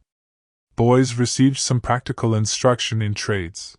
Girls were trained primarily for domestic service or low-paying labor. Education prepared them for a life largely defined by dependence, servitude, and limited opportunity. Any skill beyond this scope was discouraged, reflecting society's broader view of women's roles in 19th-century Britain. Interactions among students were controlled, minimizing collaboration or social bonding beyond what was sanctioned. Friendship was limited to brief moments of shared work or whispered conversation, carefully monitored to prevent disorderly behavior. Even play was restricted, framed as preparation for future labor rather than enjoyment. Socialization, a critical aspect of development, was thus subordinated to obedience and functionality. Health and nutrition continued to impact learning. Malnourished children struggled to concentrate, fatigued bodies limited attention spans, and the threat of disease hung over every activity. Teachers often showed little empathy, emphasizing compliance over accommodation. Education was a tool, not a nurture. Intellectual and emotional needs were secondary to institutional goals. For many women, memories of the workhouse school were bittersweet. The skills learned offered practical advantages: the ability to read letters, manage small accounts, or perform domestic tasks efficiently. Yet these gains came at the cost of childhood, freedom, and autonomy. The lessons were inseparable from surveillance, discipline, and the constant reminder of social subordination. Despite these challenges, some women later used the skills acquired to survive outside the workhouse. Literacy allowed correspondence, accounting skills helped secure employment, and sewing proficiency enabled domestic work. In these ways, the education system, harsh and controlling as it was, sometimes offered a fragile bridge to life beyond the institution. Yet within the walls, schooling was another facet of dehumanization. It was not intended to nurture curiosity, creativity, or self-expression. It was a mechanism to train bodies and minds to endure and obey. Every lesson reinforced the rules, every exercise emphasized conformity, and every day highlighted the boundaries of personal agency. In essence, the workhouse school reflected the larger philosophy of the institution. Survival required discipline, compliance, and the suppression of individuality. Women and girls were shaped by its lessons, molded to endure, and prepared to continue lives of labor and limited opportunity. Even amid harshness, however, they found ways to preserve small pockets of hope, curiosity, and resilience. As the day ended and girls returned to labor or dormitories, the lessons lingered, not only the skills acquired but also the awareness of surveillance, expectation, and the need for quiet adaptation. Education, like every other aspect of workhouse life, was a complex mixture of utility, control, and subtle resistance. The social hierarchy among women and the politics of survival. Life in the workhouse was harsh, regimented, and unrelentingly controlled by official rules and labor schedules. Yet within these rigid structures, women quickly learned that a subtler hierarchy existed among themselves, an intricate network of status, influence, and survival tactics that could mean the difference between relative comfort and misery. This hierarchy was informal but powerful. Older or longer-serving inmates often assumed positions of authority, whether officially sanctioned or simply recognized by the collective acknowledgement of other women. They became intermediaries between the staff and the newcomers, enforcing rules, assigning labor, and monitoring compliance. To resist or ignore these women was to risk scrutiny, punishment, or social isolation. New arrivals quickly learned the unspoken codes. Respect had to be given, names remembered, and minor rules followed with diligence. Failing to acknowledge the social structure could result in bullying, exclusion, or even sabotage of labor tasks. The hierarchy was subtle but omnipresent, influencing who received slightly better sleeping arrangements, who might be spared extra chores, or who would benefit from shared morsels of food. Some women leveraged this hierarchy to their advantage. By aligning with older or more experienced inmates, newcomers could gain protection, guidance, and occasional favors. Learning to navigate these relationships was essential. Social intelligence became as crucial as physical endurance. The ability to read moods, anticipate reactions, and strategically offer compliance often determined who would survive with dignity and who would suffer more acutely. Conflict was inevitable. Resources were scarce, and tension ran high. Beds, blankets, and utensils were limited. Privileges, however minor, were coveted. Gossip, envy, and subtle acts of sabotage were common. Women learned to negotiate, compromise, and sometimes feign loyalty to secure necessities and protect themselves from retribution. This politics of survival required constant awareness and mental agility. Power was rarely absolute. Even those at the top of the informal hierarchy were still subject to the authority of matrons and officials. Their influence was limited to the social and emotional sphere, affecting peers rather than altering institutional rules. Yet within this space, they could exert significant impact, determining who was included, who was shamed, and who received help during particularly grueling tasks. Younger or weaker women were often marginalized, assigned the hardest work, or excluded from informal networks of support. For these women, survival required careful observation, strategic alliances, and quiet compliance. Acts of friendship or support were weighed against the risk of reprisal. One misjudged gesture could provoke punishment from officials or ostracism from peers. Friendship and solidarity existed but were fragile. Women sometimes shared food, whispered encouragement, or covered minor mistakes for one another.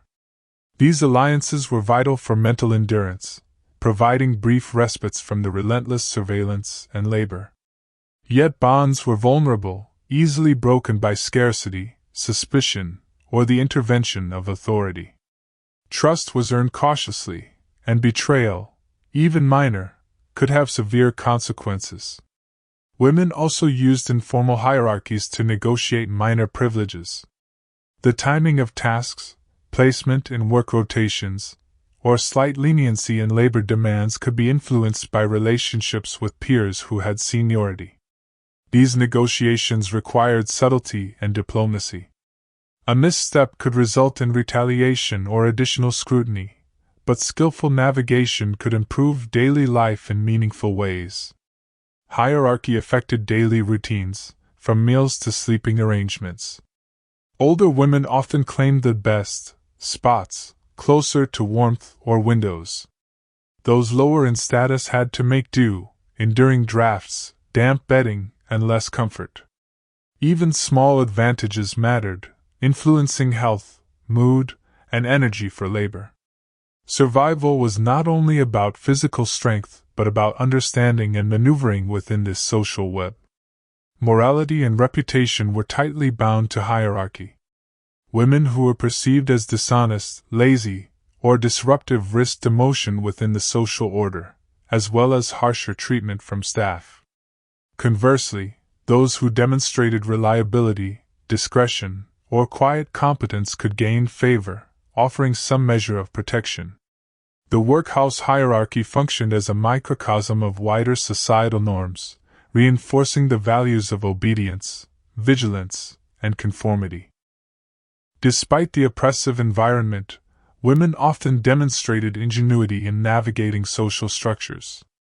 They learned to communicate in subtle ways, a glance, a gesture, a whispered warning, to maintain alliances and avoid punishment. Humor, storytelling, and shared routines became instruments of social cohesion, creating spaces of resilience within a highly controlled environment. The social hierarchy also provided a sense of order amid chaos. While formal rules dictated labor and obedience, informal networks offered predictability. Women could anticipate responses, rely on guidance, and find moments of support. These networks, though fragile, became essential for mental survival, allowing women to endure the relentless pressures of workhouse life. In essence, the social hierarchy among women transformed the workhouse from a simple institution of labor and punishment into a complex social ecosystem. Survival depended not only on obedience to authority but on intelligence, empathy, and strategic alliance with peers. Navigating this hierarchy required constant awareness, adaptability, and emotional skill, a testament to the resilience and resourcefulness of women enduring unimaginable hardship. Even as official authority sought to suppress individuality and enforce conformity, these informal networks demonstrated the persistent human need for connection, support, and influence. They were small victories, subtle assertions of agency, and crucial tools for survival in a world designed to break women physically, mentally, and emotionally. In this microcosm, women endured, negotiated, and subtly resisted, finding ways to assert identity and maintain dignity in a system that demanded submission. The politics of survival within the workhouse was both cruel and instructive, illustrating the delicate balance between oppression and resilience, between control and agency. Children, motherhood, and the pain of separation. Motherhood in the 19th century workhouse was fraught with anguish, guilt, and heartbreak. Women who entered the workhouse with children, or gave birth within its walls, confronted not only the hardships of labor and hunger but the relentless trauma of separation from their young. The institution's rigid policies often treated mothers and children as separate units, creating profound emotional distress. Infants were frequently taken from their mothers soon after birth. While maternity wards existed in some workhouses, they were austere and understaffed. Once basic needs were addressed, infants were placed in nurseries under the supervision of matrons or nurses, leaving mothers with limited or no contact. This separation, though intended to facilitate control and efficiency, inflicted deep psychological pain. Mothers worried constantly about the health, safety, and treatment of their children. Older children were similarly affected. Girls and boys were often housed separately from parents, assigned to schoolrooms or labor duties. Visits were brief and strictly regulated. Even when permitted, interactions were monitored closely by staff, preventing genuine affection or emotional comfort. The workhouse environment, designed to enforce discipline and conformity, left little space for nurturing or maternal bonding. Hunger and exhaustion compounded the emotional toll. Mothers struggling to maintain their own health often found themselves unable to provide care, even when proximity allowed. Infant formula or sustenance was scarce, forcing women to witness the suffering of their children with limited means to intervene. Malnutrition among children was widespread, and mortality rates were tragically high. Each loss was both a personal and institutional failure, inflicted by conditions beyond a mother's control. Pregnancy itself was dangerous in the workhouse. Medical care was basic, often reactive rather than preventative. Complications such as infections, hemorrhage, or malnutrition-related issues were common. Women faced labor under austere conditions, with minimal support beyond other inmates and occasional oversight from medical staff. Fear, pain, and uncertainty marked the experience, and survival, for both mother and child, was never guaranteed. For mothers who remained with their children, daily life was a balancing act. Feeding, washing, and soothing infants had to occur amidst the relentless schedules of labor, meals, and punishment. Any neglect, however minor, could provoke censure from matrons. Women developed strategies to manage these demands, including coordinating tasks with peers, sharing responsibilities, and using brief moments of respite for emotional connection. The emotional labor was unending. Mothers carried guilt for entering the workhouse, for failing to provide what society deemed sufficient care, and for the knowledge that their children's futures were uncertain. Sleep brought little relief. Dreams were haunted by crying infants, sickness, and imagined dangers. Mental exhaustion was compounded by physical fatigue, creating a pervasive sense of despair. Despite these hardships, women demonstrated remarkable resilience. Small gestures of maternal care, a whispered lullaby, a shared scrap of food, or a gentle touch, became acts of quiet resistance against the dehumanizing system. These moments reinforced identity, provided comfort to children, and helped mothers retain a sense of agency in a context designed to erase it. Older children sometimes assumed caregiving roles, assisting mothers or supervising younger siblings in designated spaces. This intergenerational support offered practical aid but also imposed responsibilities beyond their years. Children in the workhouse grew up quickly, learning to navigate labor, obedience, and survival strategies at an early age. The cycle of hardship extended across age groups, reinforcing the workhouse's harsh social order. Separation also affected women psychologically beyond immediate motherhood. The inability to nurture or protect children heightened feelings of powerlessness, despair, and isolation. These emotional wounds often persisted long after women left the workhouse, shaping their future relationships and capacity for trust and resilience. Community among mothers, however, provided small buffers. Women offered advice, shared knowledge about childcare, and offered emotional support during moments of crisis.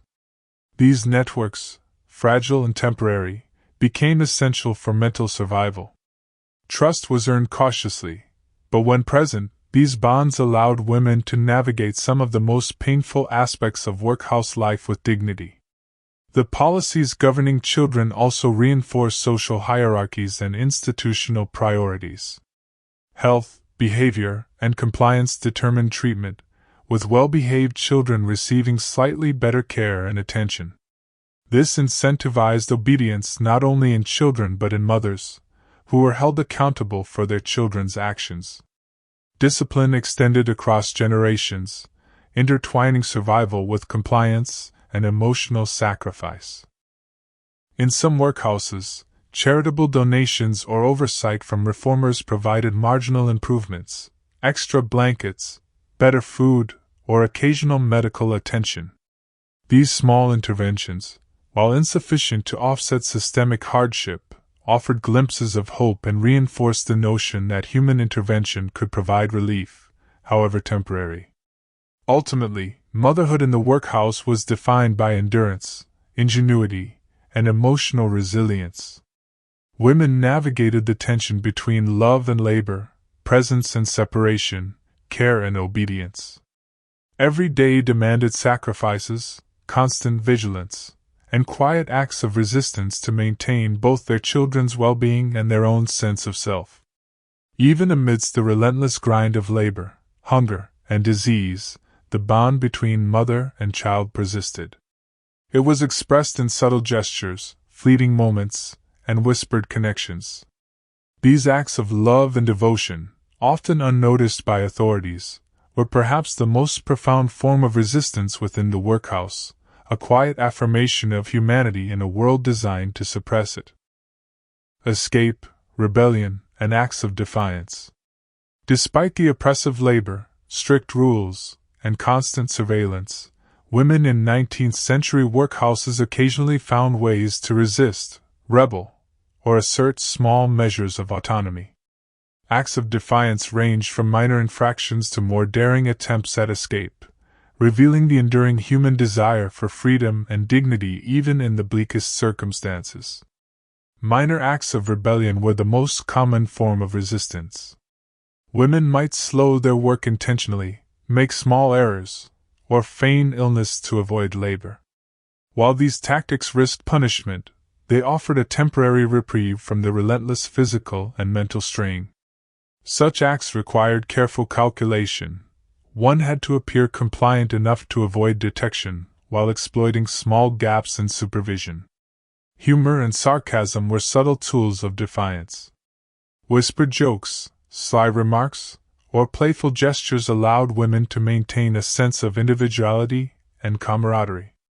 These small expressions, though often unnoticed by authorities, provided psychological relief and reinforced social bonds. Humor became both a coping mechanism and a quiet challenge to the authority imposed upon them. Some women engaged in covert sabotage. Laundry might be improperly folded, garments slightly damaged, or tasks intentionally delayed. Such actions were risky, but they allowed women to assert a degree of control over their labor. These subtle interventions were rarely reported to authorities, demonstrating the ingenuity and discretion required to navigate the workhouse's strict hierarchy. The desire for physical escape was also present, though rare. Workhouses were heavily monitored, with locked doors, watchful matrons, and strict routines designed to prevent flight. Nevertheless, some women attempted to leave, often under cover of darkness or through collusion with others. Escape carried immense risk. Recapture could result in solitary confinement, increased labor, or public shaming. Despite this, the very possibility of escape symbolized resistance and the enduring hope for freedom. Refusal to comply with minor rules was another form of rebellion. Women might resist repetitive labor tasks, refuse to carry out additional chores, or challenge instructions verbally.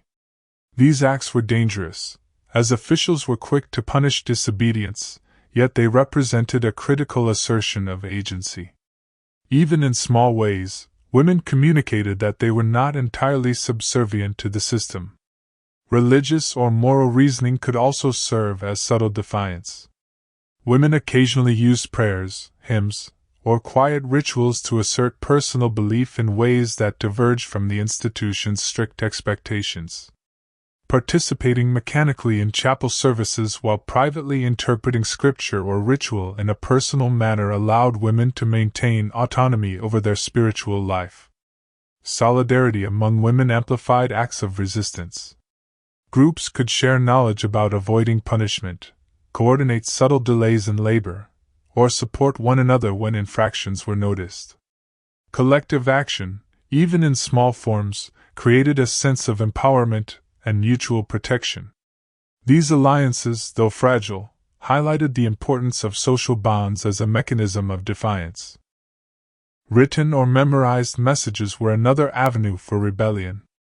Notes passed secretly, songs altered with hidden meanings, and coded communication allowed women to express opinions, share warnings, or maintain a sense of identity outside the official narrative.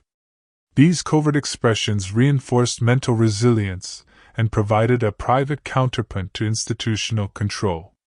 Workhouse staff often underestimated these forms of resistance, viewing compliance superficially while missing the subtle acts of agency taking place beneath the surface.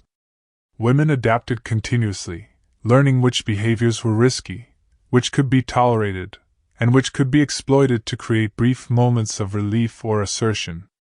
This strategic thinking required intelligence, observation, and careful judgment. Punishment for defiance varied. Minor infractions might result in extra labor, reduction of rations, or reprimand.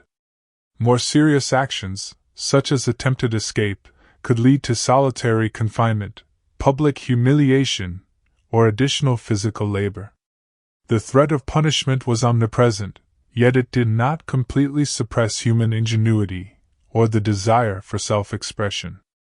Even in the harshest conditions, women found symbolic ways to resist. A small act of kindness withheld from an overbearing matron, a quietly retained personal item, or a fleeting smile exchanged with a fellow inmate became victories of autonomy.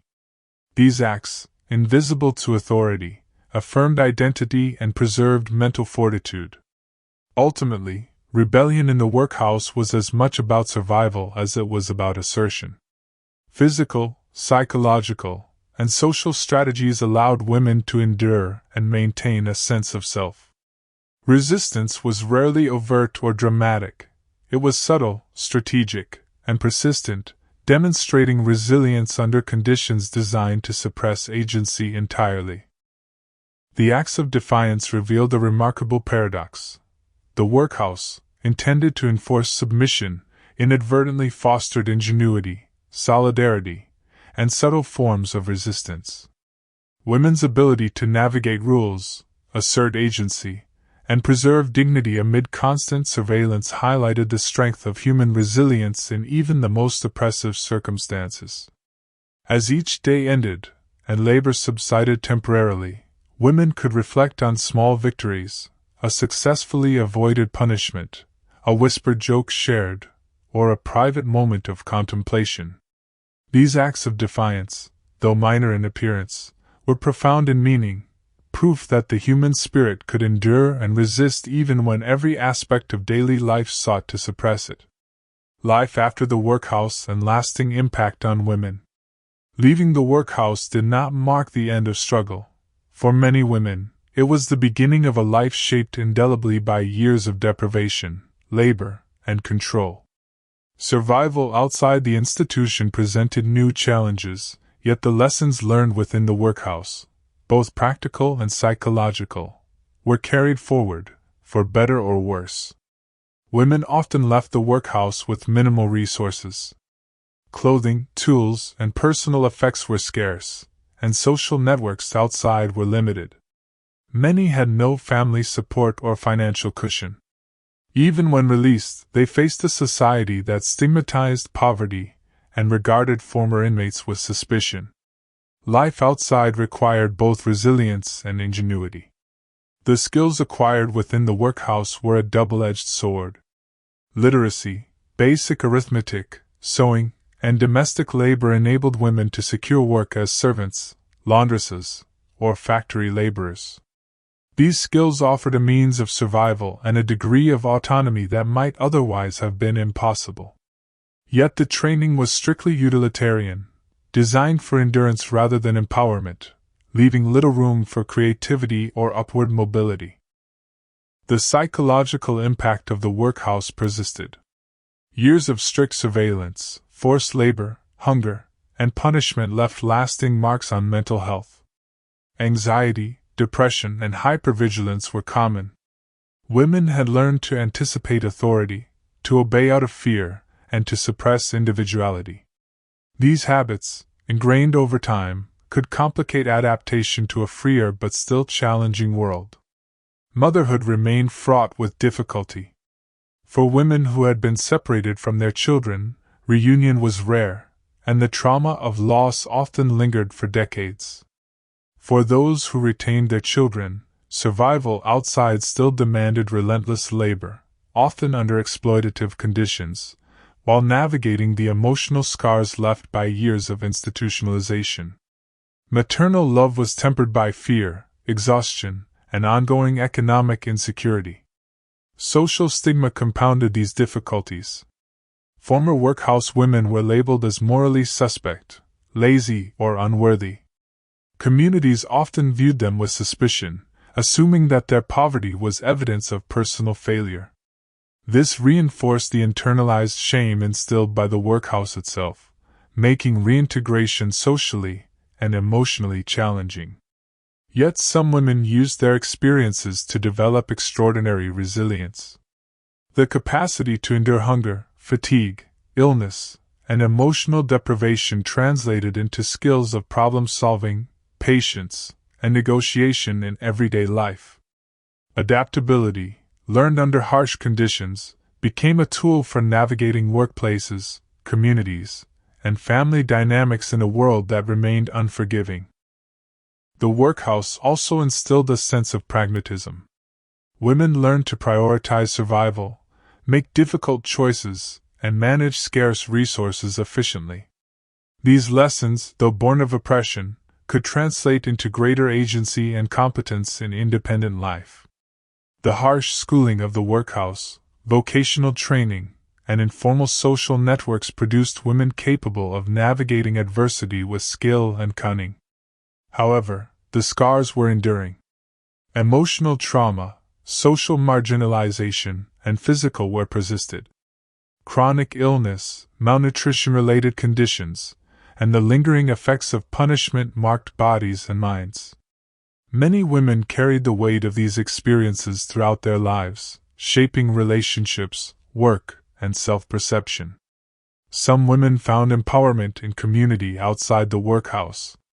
Networks of former inmates provided advice, employment leads, and mutual support.